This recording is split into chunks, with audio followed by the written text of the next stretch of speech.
आज से हम स्टार्ट कर रहे हैं pathology starting haematology in the patho. पढ़ते हैं हीमेटोलॉजी में क्या क्या आता है। ब्लड सेल आरबीसी का फंक्शन होता है ऑक्सीजन ट्रांसपोर्ट ठीक है। डब्ल्यूबीसी लिक्वियोसाइड क्या करते हैं इम्यूनिटी में क्या कौन कौन आता है neutrophil lymphocyte monocyte eosinophil basophils.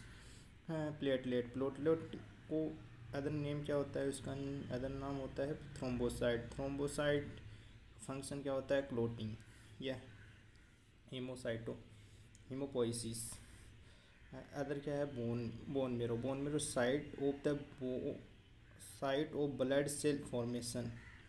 Normal ratio of mucoid and erythrocyte 3.3/1। Important haematological disease anaemia की होती है iron deficiency anaemia, megaloblastic anaemia, haemolytic anaemia, aplastic anaemia. दूसरे डब्ल्यूबीसी के कारण क्या होता है ल्यूकोमिया एक acute leukocytic leukaemia, acute myeloid leukaemia, chronic myeloid leukaemia, chronic lymphocytic leukaemia. Lymphomas क्या होता है हिंकी सिंड्रोम, नॉन हिंकिंग सिंड्रोम होता है। ब्लीडिंग एंड कोगुलेटिंग डिसऑर्डर क्या होता है haemophilia A and haemophilia B. Von विंड डिजीज होता है DIC डिस्मेट इनवॉल्यूंटरी कोगुलेशन। उसके बाद में हम पढ़ते हैं कॉमन हीमेटोलॉजिकल इन्वेस्टिगेशन। इसमें CBC होता है। CBC की फुल फॉर्म होती है कंप्लीट ब्लड काउंट। CBC के अंदर आता है RBC काउंट आता है, WBC आता है, हीमोग्लोबिन आता है, प्लेटलेट आता है। पेरिफेरल स्मीयर में क्या देखते हैं हम, पेरिफेरल स्मीयर में देखते हैं कि शेप या size of the cell. Bone marrow या बायोस्पोर में देखते हैं। कोगुलेशन के लिए कौन कौन से टेस्ट किए जाते हैं। कोगुलेशन के लिए हम करते हैं APTT, NRI, bleeding time and clotting time देखते हैं। रेक्टिकुलोसाइड में हम देखते हैं bone marrow activity. ESR inflammatory maker होता है ठीक है। आप पढ़ते हैं हीमेटोपोइसिस की सबसे पहले क्या पूछते हैं कि रक्त निर्माण कैसे होता है। हीमेटो यानी एक न्यू ब्लड सेल ये कैसे विकसित होती हैं ये देखते हैं ठीक है। उसकी पहली definition site of haematopoiesis embryonic state में योग सेक का वो थर्ड वीक ऑफ गेस्टिक यानी present of the RBC। Liver and spleen में 2 से 7 मंथ फिटल प्रोवाइड करता है। और बोन मेरो के अंदर 4 and 5 मंथ आफ्टर बर्थ के अंदर bone marrow inside the adult haemopoiesis में यानी RBC का निर्माण होता है। इन एडल्ट ने RBC bone marrow flat bone, sternum, ribs, pelvis, vertebral to long bone. और yellow bone marrow is recovered in the red bone in service.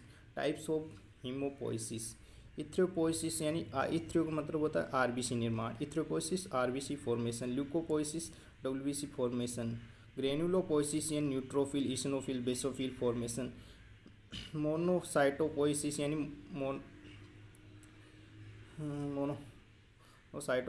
Monocyte का निर्माण करना, लिम्फोपोइसिस यानी B and T सेल्स का निर्माण, thrombopoiesis thromboplatelet formation. Cell concept के बारे में हम पढ़ते हैं। All blood cell are arise in the pluripotent haematostem यानी SCS different into the mucoid stem cell RBC, platelet, granulocyte और मोनोसाइड होते हैं। जबकि लिम्फोइड स्टेम सेल में NK सेल और B और T लिम्फोसाइड पाए होते हैं ठीक है। ग्रोथ फैक्टर या रेगुलेशन के बारे में पढ़ते हैं हीमोपोइसिस के बारे में। तो इथ्रोपोइटिन है ना वो स्टिमुलेट द RBC प्रोडक्शन, वो किडनी सिक्रेशन करती है ठीक है। G न्यूट्रोफिल होते हैं। M मोनोसाइड करती है। लिम्फोसाइड 7 होता है वो लिम्फोसाइड करता है। थ्रोम्बोपोइटिन प्लेटलेट करता है। क्लिनिकल रिलेवेशन के लिए पर हीमोपोइटोपस एप्लास्टिक एनीमिया होता है। एक्सेस प्रोडक्शन के लिए ल्यूकेमिया हो जाता है। पॉलीसाइटेमिया हो जाता है। ठीक है। फिर स्टेम सेल आर ब्लीड। स्टेम सेल ब्रांचिंग क्या होती है, इसकी पहले ट्रिक देखते हैं। स्टेम सेल से ब्रांचिंग क्या होती है इसकी, पहले हम इसकी ये देखो ट्रिक है इसकी, ये माई लव ब्लड। माई का मतलब म्यूकोइड स्टेम सेल, लव का मतलब लिम्फोइड स्टेम सेल, ब्लड का मतलब आल ब्लड सेल बनते हैं। स्टेम सेल से आर ब्लड सेल बनते हैं, ये आपने हमने देखा था। अब म्यूकोइड लेकिन यानी प्लेटलेट, आरबीसी प्लेटलेट डब्ल्यूबीसी। इसमें क्या है, इसकी ट्रिक हमने बनाई है एवरी मेगा ग्रैंड मदर। ए को मतलब RBC, mega miss mega karyocyte, mega karyocyte का मतलब क्या होता है प्लेटलेट। ग्रैंड का मतलब granulocyte, neutrophil, eosinophil, basophil. Mother का मतलब मोनोसाइट, मैक्रोफेज। लिम्फोइड यानी इम्यूनिटी, लिम्फोइड का मतलब इम्यूनिटी।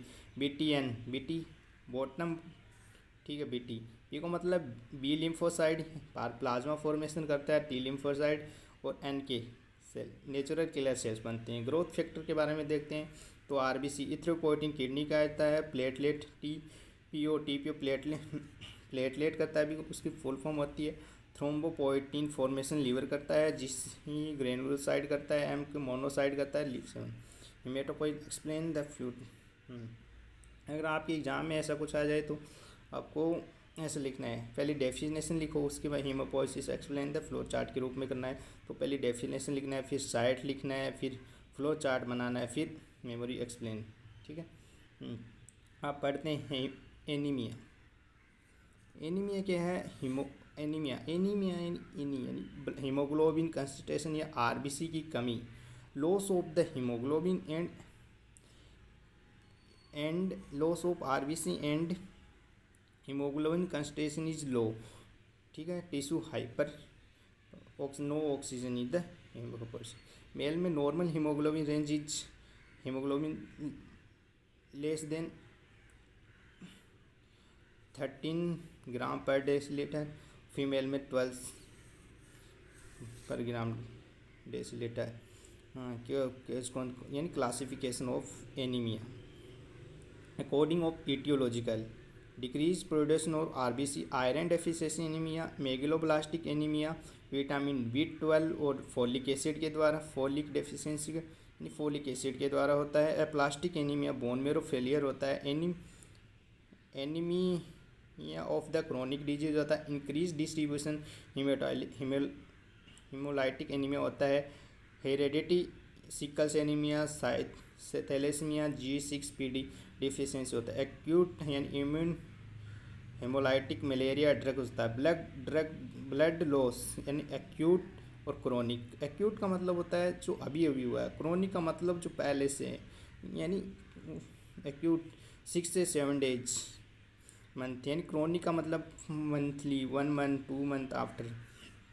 हाँ देख, एक्यूट का ट्रोमा सर्जरी ये पहले से होते हैं, 1 महीने यदि 2-4 दिनों में नहीं होता, ठीक है, ये पहले से होते हैं। अब क्रोनिक का मतलब पेप्टाइक अल्सर, ये अभी हो सकता है, बेल्स के द्वारा कोई भी इन्फेक्शन होता है, ये हो सकता है, ठीक है। अब पढ़ते हैं अकॉर्डिंग ऑफ आरबीसी मोर्फोलॉजी के लिए, है ना। माइक्रोसाइटिक हाइपोक्रोमिक के अंदर आता है आयरन डेफिशिएंसी और थैलेसीमिया। मैक्रोसाइटिक की एनीमिया के अंदर है मेगलोब्लास्टिक एनीमिया, जो विटामिन B12 और फोलिक एसिड डेफिशिएंसी के द्वारा होता है। नॉर्मोक्रोमिक एनीमिया में एक्यूट ब्लड लॉस और हीमोलाइटिक एनीमिया, एप्लास्टिक एनीमिया आते हैं, ठीक है। क्लिनिकल फीचर्स के अंदर पढ़ते हैं तो क्लिनिकल फीचर क्या होते हैं, जनरल वीकनेस, पोलेरिया, डिफ्थेरिया, ट्रैकोइड होते हैं, ठीक है। स्पेसिफिक क्या आता है, स्पोनिल्स यानी आयरन डेफिशिएंसी, ग्लोटाइटिस, एग्रोटिन, मेगलाब्लास्टिक होता है, जॉन्डिस, स्प्लेनिगोमेगेली आ जाता है, ठीक है। हीमोलाइटिक इन्वेस्टिगेशन किया जाता है, इन्वेस्टिगेशन में सीबीसी करते हैं, पेरिफेरल स्मीयर करते हैं, सीबीसी करते हैं, पेरिफेरल स्मीयर करते हैं, रेक्टिकुलोसाइड काउंट करते हैं, आयरन स्टोर रहता है, विटामिन B12 फोलिक एसिड करते हैं, लेवल का चेक करते हैं, और बोन मेरो बायोस्पेस करते हैं। और ट्रीटमेंट के रूप में हम चेक करेंगे तो treatment treatment depend on case, यानी आयरन डेफिशिएंसी में आयरन सफिशिएंट करते हैं, मेगलोब्लास्टिक में विटामिन B12 फोलिक एसिड करते हैं, प्लास्टिक में बोन मेरो ट्रांसप्लांट, इम्यूनोस्पेरेंट करते हैं, हीमोलाइटिक एनीमिया में ट्रीट द केस करते हैं, ब्लड लॉस में स्पॉट द ब्लड टाइमिंग करते हैं। Ppm production loss and types of anaemia में पढ़ते हैं। तो टाइप्स ऑफ एनीमिया की है, पहला iron deficiency anaemia, chronic blood loss, poor dead, increase the damage and pregnancy and सबसे ज़्यादा आयरन डेफिशिएंसी किस में जाई जाती है, प्रेगनेंसी ग्रोथ में, ठीक है।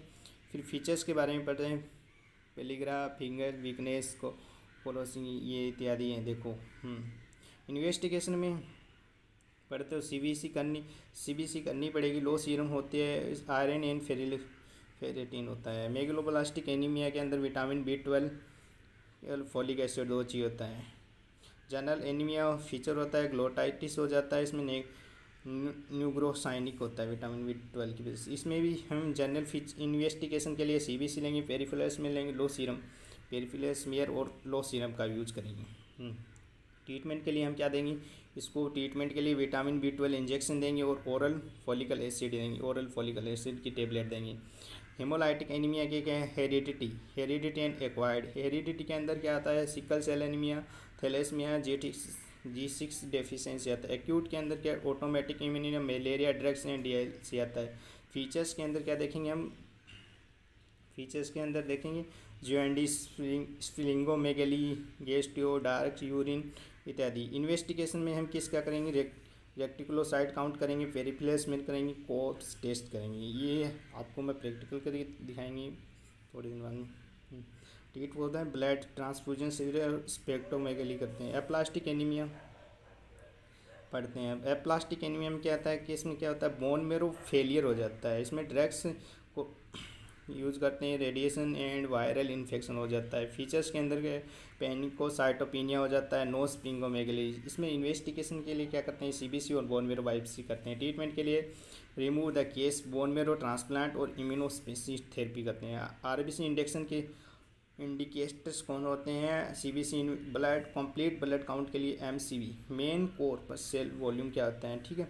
इसका ये MCV है ना, माइक्रोसाइटिक के लिए आयरन और थैलेसीमिया आएगा, जबकि मैक्रोसाइटिक के अंदर है ना, जिसमें RBC MCV बढ़ जाता है वो मैक्रो होता है। मेगलोब्लास्टिक एनीमिया में विटामिन B12 और फोलिक एसिड, ठीक है। इसका MCV के अब है MCH, मेन कॉर्पस हीमोग्लोबिन, ठीक है। ये देखो ये MCVH, RBC इंडिकेटर के MCV, MCH और MCHC होता है, और रेड सेल डिस्ट्रीब्यूशन वाइड होता है, ठीक है। ओके, बायोकेमिकल टेस्ट और एनीमिया के बारे में पढ़ते हैं। तो सीरम विटामिन B12 लेवल होता है, इसमें नॉर्मल लेवल 200 से 90 पिकोग्राम पर ml होता है। ये लॉस, इसमें सीरम के loss in the vitamin B12 deficiency, normal in the folic deficiency. Second क्या है, सीरम फोलेट लेवल को, इसमें normal level more than 4 nanogram of the per millilitre ml loss of folic acid, normal in pure vitamin B12 deficiency. Serum homocysteine क्या होता है, increase the both vitamin B12 and folic acid. Methyl malonic acid का level क्या होता है, increase the vitamin B12। Folate deficiency normal MMA में use किया जाता है vitamin B12 and folic acid. Sickling test के लिए ओल्ड यूज किया जाता है। प्रिंसिपल क्या होता है, विटामिन B12 अब्जॉर्प्शन किया जाता है, विटामिन B12 रोल के आई डोज किया जाता है। अदर्स बारे में हम बात नहीं करेंगे। Okay, thank you guys.